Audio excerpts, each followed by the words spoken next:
everybody.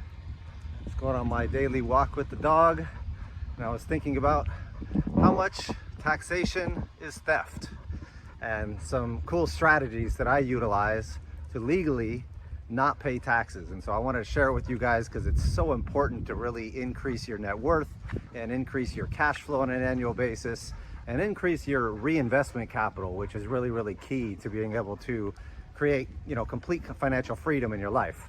And so at the end of the day, one of the strategies that I use that I think is extremely important to focus on is cost segregation studies.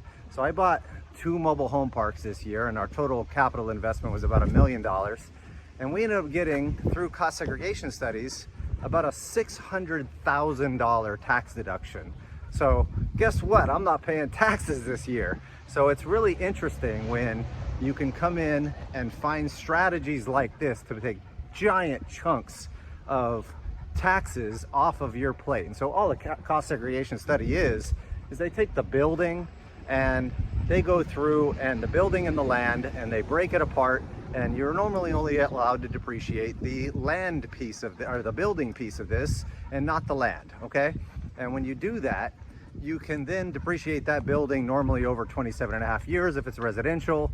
And what's cool is that if you do one of these studies, all you're doing is taking all the little pieces of the property, the windows, the lighting, the appliances, the cabinets, the furniture and fixtures, all of the little things, the roof, the sidewalks and fencing and landscaping and everything else, and you're assigning a value to it. And you're saying, and usually you have an outside company that does this based on specific valuation methods.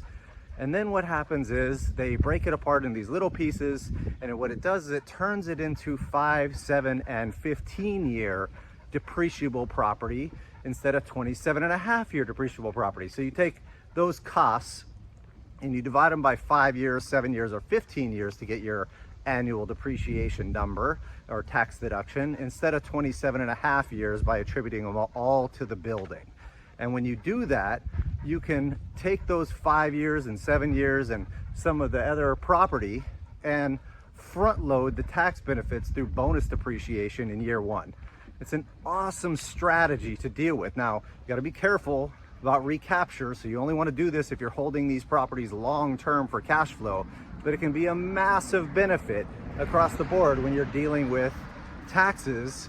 And of course there's a million other tax deductions and strategies that you can utilize.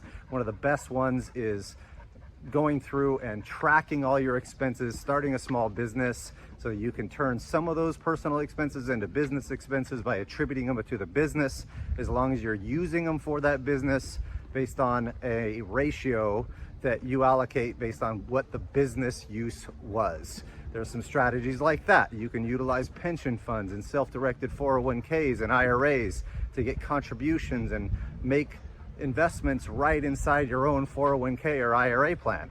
And so there's a lot of strategies you can use out there. It's a matter of increasing your education so that you can consistently take advantage of this stuff and be able to really annually reduce that tax burden consistently, so you can keep reinvesting the proceeds and growing your wealth tax deferred. So I hope this helps you guys with a couple of different strategies that I use and some really cool things you can put in place when you're mitigating taxes. So hope this helps and adds some value in your guys' life. Talk to you soon.